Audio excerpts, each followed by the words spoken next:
Hello. Hello. हाँ जी, भगत हाँ जी। जी। सत हाँ जी, साहब सत भगत जी। साहब जी, सत साहब, सत साहब, बोलिए। नाश्ता कर लिए? हाँ हाँ, हो गया, हो गया, हो हो गया। गया नहीं? और ये बोल बताइए। रहे थे ना कि काफी दिन से गुरु नितिन साहब का सत्संग वगैरह देख रहे हैं हम लोग तो। संत रामपाल जी महाराज से नाम दीक्षा लिए हुए थे, लेकिन अच्छा। कुछ दिन के बाद में वैसा कोई घरेलू परेशानी लन फंद ये सब भी ठीक ठाक नहीं होने लगा, तो हम लोग भी थोड़ा सा वहां से मतलब एकदम क्या बोलेंगे, थोड़ा ये हो गए वहां से। हाँ हाँ। दूर होते चल गए और उसके बाद में हम्म।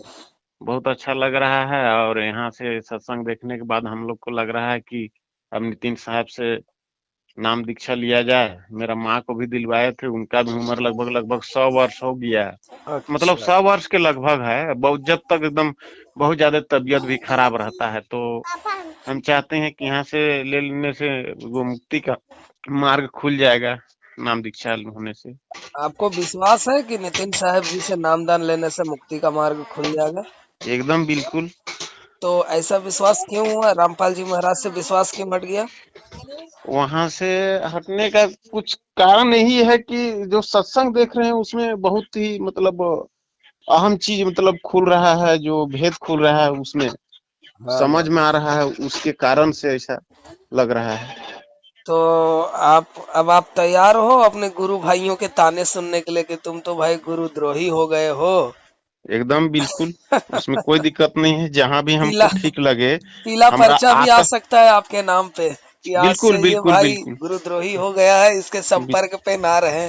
बिल्कुल बिल्कुल बिल्कुल। जहां आत्म संतुष्टि मुझे लगे, जहां हम्म। मेरा मुक्ति का मार्ग खुलने का मतलब हमको पूरा पूरी रास्ता दिखे, वहीं ना हम जाएंगे भगत जी।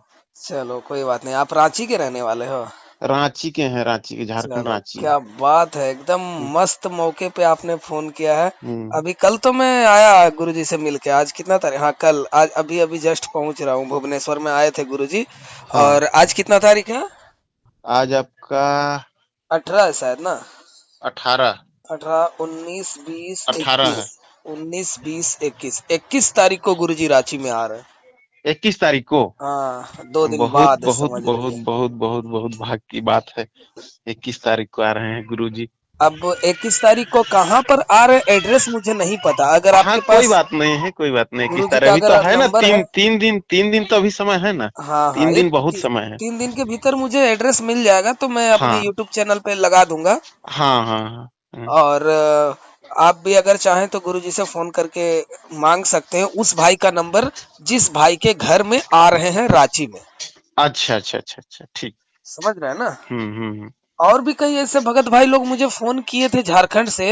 हाँ तो हाँ हाँ। मैंने उसको बताया कि हम्म। 21 तारीख को मतलब कि गुरुजी हम्म। आ रहे हैं रांची में, लेकिन मैं उसको ये नहीं बता पाया कि कहाँ आ रहे हैं, किसके घर में आ रहे हैं। हाँ हाँ हाँ क्योंकि मेरे हाँ पास बस इतना ही जानकारी था कि 21 तारीख को आ रहे हैं। क्योंकि कल मैं गुरुजी से जब मिला ना वहां पे हाँ भुवनेश्वर में, तो हाँ गुरुजी से मैं पूछा कि गुरुजी 21 तारीख को रांची तो जा रहे हैं, आप हाँ कहाँ पर जा रहे हैं रांची में? तो हाँ उन्होंने कहा कि मैं आपको नंबर दे दूंगा हाँ जिस घर में जा रहे हैं। लेकिन अभी तक गुरुजी का व्हाट्सएप आया नहीं है। हाँ। चलो जैसे ही जवाब मिलता है मैं कोशिश करता हूँ। और आप भी कोशिश करिए गुरुजी से एक बार बात करने के लिए। ठीक है भगत जी। और गुरुजी से केवल इतना पूछिए कि जिस घर में आ रहे उस भाई का नंबर दे दीजिए, तो हम्म। उस भगत भाई के जरिए ही पूरा मतलब की हम्म। जानकारी मिल जाएगा। समझ रहे ठीक। ना? वहीं पर ठीक। नाम दीक्षा भी हो जाएगा और सब चीज हाँ। वहीं हो जाएगा। और आप तो इतने मस्त मौके पर फोन किए हो कि दो हम्म। दिन बाद ही आपके गुरुजी के दर्शन हो जाएंगे। दर्शन हो जाएंगे, नहीं बहुत तो भाग सालों की साल बात है। तक नहीं होता है। नहीं नहीं नहीं नहीं, संजोग से हम सोच रहे थे, इधर उधर देख रहे हैं सत्संग, जहां हम्म। तहां, कभी बिहार में तो कभी क्या बोलते हैं, उड़ीसा में तो कभी कलकत्ता में, ये सब तो देख रहे हैं। उसके हाँ। बाद में क्या बोलते हैं, थाईलैंड वाला भी देख रहे हैं कि वहां भी बस चल रहा है बस। बोल के। हाँ लेकिन हम सोच ही रहे हैं कि आपका नंबर नंबर नंबर तो एक ठो भगत भाई से आप लोग का ज्ञान चर्चा हो रहा था, हाँ हाँ। उसी में आपका नंबर बताया गया ना, उसी नंबर से हम आपका नंबर लिख लिए अच्छा, देखिए जो कि हुआ ये क्या ना। नंबर, ये नंबर आपका है बोल के वो बताए कि इतना इतना नंबर, तो आप बोले हाँ, तो उसी को अच्छा, हम लिख लिए हम। चलो कोई बात नहीं। हाँ तो ये जो कलकत्ता में, वेस्ट बंगाल में आसनसोल में गुरुजी का सत्संग हुआ ना, हाँ हाँ, आसनसोल में हुआ, तो हाँ। गुरुजी देखें कि आसनसोल से उड़ीसा सामने हो रहा है, तो वो हाँ उड़ीसा हाँ के राजधानी भुवनेश्वर में चले गए। हाँ, उड़ीसा की अब राजधानी भुवनेश्वर है। उड़ीसा में 2-3 दिन रहेंगे, थोड़ा सा अभी पुरी में होंगे शायद अभी। हाँ हाँ और हाँ उसके बाद मतलब कि सीधा आएंगे एकदम डायरेक्ट रांची। हाँ हाँ हाँ। उनका डेट है 21 तारीख। हम्म। और रांची के बाद से फिर कहाँ कहाँ जाना है तो गुरुजी के अपने मौज के ऊपर, शेड्यूल के ऊपर है। हम्म। चलिए ठीक है, यही ठीक। थी जानकारी कि गुरुजी हाँ रांची को 21 तारीख को आ रहे हैं। बाकी तो ज्ञान के मामले में आप गुरुजी का जो यूट्यूब चैनल है कहत कबीर सुनो भाई साधो, उसमें हाँ पूरा ज्ञान का अमृत खजाना हाँ, मुफ्त उनको तो में। देख ही रहे हैं, एकदम एकदम मस्त, एकदम देख के एकदम गदगद लगता है मन एकदम। बस देखिए क्या है ना, सत्संग मैं सुनने आपको के एक बाद दो तो। फतेह की बात बता रहा हूँ हाँ। कि जो अगर नितिन साहेब जी का सत्संग नहीं देखा होगा, नहीं सुना होगा, हम्म। वो अगर रामपाल जी महाराज का सत्संग देखेगा, सुनेगा, तो रामपाल जी महाराज के सत्संग से इम्प्रेस होगा। लेकिन बिल्कुल जो बिल्कुल रामपाल जी बिल्कुल। महाराज के सत्संग को देखने के बाद नितिन साहेब जी का सत्संग को देखेगा और उसके बाद फिर रामपाल जी महाराज के सत्संग को देखेगा, तब रामपाल जी महाराज के सत्संग एकदम फीका नजर आएगा। एकदम फीका, मतलब पूरा जैसे सब्जी कोई नमक का बिना फीका कैसे होता है, एकदम बिल्कुल बिल्कुल एकदम फीका। क्योंकि रामपाल जी महाराज ने केवल शब्दों को पकड़ा, उनके गुण के अंदर के रहस्य को नहीं पकड़ा। और बहुत सारे वाणियों का भी वो अर्थ नहीं बता पाए, नहीं बता पाए वास्तव में। जब मैं खोलूंगा, मैं अब जब आपको बताऊंगा तो आपको हंसी आएगा कि रामपाल जी महाराज को भी नहीं पता है बहुत सारे वाणियों का अर्थ, लेकिन उन्होंने बस बता दिया, गलत बता दिया। चलो कोई बात नहीं, मैं भी रामपाल जी महाराज का शिष्य रह चुका हूँ। हाँ, ये तो बात आपका आ रहा है, ये बात सही है।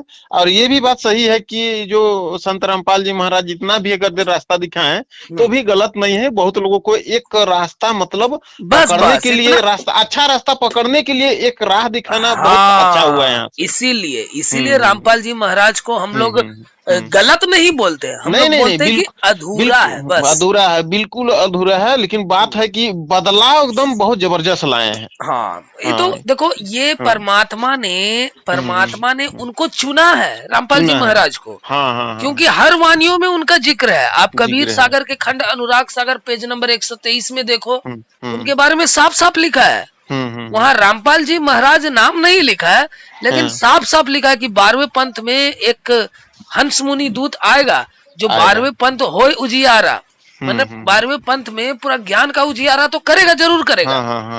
और मतलब हर चीज लिखा है एकदम A to Z उनके बारे में। सोचिए परमात्मा को कैसे पता था। आप कबीर साहेब जी को हल्का फुल्का में ले रहे हैं, वो सब कुछ जानते थे, सब कुछ। लाखों साल बाद क्या होने वाला है सब उन्हें पता था। आज जो हो रहा है ना, कई गुरु लोग कान में फूंक मार के नाम दे रहे हैं, कई गुरु लोग कुछ कर रहे हैं, तो कई गुरु लोग सफेद चोला पहन के कुछ कर रहे हैं। इन सभी के बारे में कबीर साहब जी ने पहले से वाणी में लिख दिया है। पहले से। मुझे तो हैरानी होती है कि पहले से कैसे लिख सकते हैं जो आज हो रहा है। कनफुक्का गुरु, हद का बेहद का गुरु, और ये सब वाणी उन्होंने लिख के डाला। मतलब गुरुजी सब कुछ भविष्य में झांक के देख लिए थे कि आने वाले समय में ये हो रहा है। आज रामपाल जी महाराज के शिष्य बोलते हैं कि जब रामपाल जी महाराज ने आह्वान किया था कि हमसे आकर ज्ञान चर्चा करो, हमसे आकर ज्ञान चर्चा करो, तब नितिन दास किधर था, सामने क्यों नहीं आया? आज हमारे गुरुजी जेल चले गए हैं तो वो सामने आ रहा है। तो इन लोगों को पता ही नहीं था कि कबीर साहब जी ने वाणी में क्या लिखा है, कि मूल ज्ञान तब लग छुपाई जब लग द्वादश पंथ ना मिट जाई। समझ रहे ना कि मूल ज्ञान को तब तक छुपा के रखना है जब तक द्वादश पंथ का नाश नहीं हो जाता है। अब देखो जबरदस्ती ये लोग कहते हैं कि हमारे गुरुजी जेल में, तो क्या हुआ, इनका ज्ञान का तो प्रचार हो रहा है ना। अरे भाई, छोटा सा विवेक लगाओ कि ट्रेन तो ट्रेन होता है, चलो ठीक है, लेकिन जब तक ट्रेन का इंजन अगर ट्रेन में लगा है तो ट्रेन जा सकता है। और ट्रेन का इंजन अगर नहीं हो साथ में ना, तो ट्रेन वहीं का वहीं खड़ा रहेगा, वो आगे नहीं बढ़ेगा। बढ़ेगा क्या? नहीं बढ़ेगा। अब 12वें पंथ का जो ट्रेन है उसका इंजन है जेल में। अब वो पूरा का पूरा बोगी जो है, आश्रम जो है, जो संगत है, वो कुछ नहीं कर सकता, पड़ा हुआ है। भले खाली उछल रहा है कि भाई ये है वो है ऐसे, चलो ठीक है कोई बात नहीं, लेकिन सबसे बड़ा बात ये है जो हमें समझना चाहिए कि नितिन साहेब जी ने कई बार जो मैनेजमेंट के जो लोग होते हैं उनसे जाकर के संपर्क किया था कि भाई ज्ञान चर्चा के लिए आप बुलाए थे सो मैं आया हूँ। तो मैनेजमेंट वालों ने क्या किया कि उन्होंने बोल दिया कि ठीक है आप अपने पंथ के पुस्तक दे दो, हम लोग पढ़ के फिर सोचेंगे बताएंगे। तो आज देखिए मैं आपको तो फतेह की बात बताऊं, आपको सुनकर थोड़ा हैरानी लगेगा। अच्छा, आज तक संत रामपाल जी महाराज के जितने भी वीडियो आए हैं दूसरे गुरुओं के साथ ज्ञान चर्चा का, दरअसल वो सब के सब नकली है, सब के सब फेक है। कैसे? वो रामपाल जी महाराज के जितने भी जो शिष्य है जो कैमरा लेकर के जाते थे, जैसे शंकराचार्य जी के पास, फिर इधर उधर जो हर किसी गुरु के पास जो गए हैं ना, सबसे पहले उन लोगों से सवाल पूछ लेते थे कि सतनाम क्या है, राम क्या है, परमात्मा क्या है। उन लोगों का जवाब को कैमरा में रिकॉर्ड करके लेके आते थे। और इधर जो अपने गुरु जी के जो सत्संग है, रामपाल जी महाराज के जो सत्संग है, उन्हीं सवालों का जवाब को फिर एडिट करके वहां से निकाल के इस वीडियो में जोड़ करके ज्ञान चर्चा नाम से पेश कर देते थे यूट्यूब में। अच्छा, नहीं समझे मेरी बात को? तो वास्तव में संत रामपाल जी महाराज का ज्ञान चर्चा किसी के साथ हुआ ही नहीं है। हाँ, एक बंदे के साथ हुआ है, जो सच है वो तो सच बोलूंगा ही मैं। डॉक्टर जाकिर नायक के साथ हुआ था। वो भी आमने सामने नहीं हुआ था, वो भी मतलब कि जो ये जो होता है ना, क्या बोलते हैं, लाइव तरीके से हुआ था। लाइव तरीके, तो उसमें डॉक्टर जाकिर नायक तो हार गया, रामपाल जी महाराज के पास नहीं टिक पाया। वो हुआ था।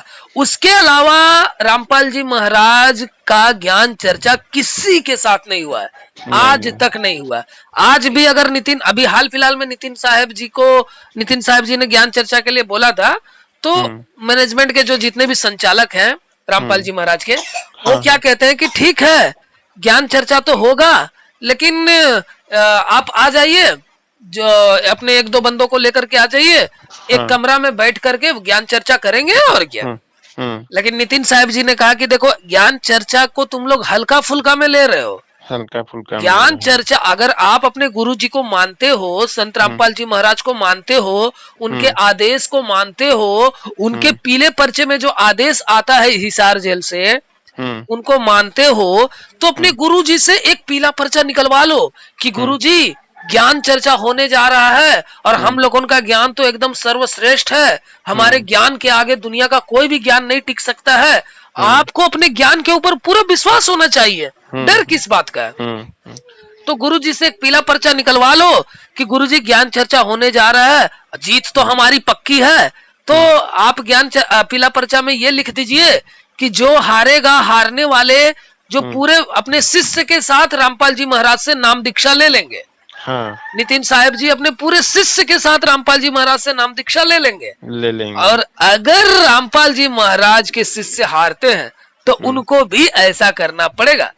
हाँ, कहने का मतलब हारने वाला मतलब एक दूसरे में विलय हो जाएगा। बस। तो उधर से क्या जवाब आया? नहीं, ऐसा कैसे हो सकता है, ऐसा थोड़ी होगा, ये तो गुरुजी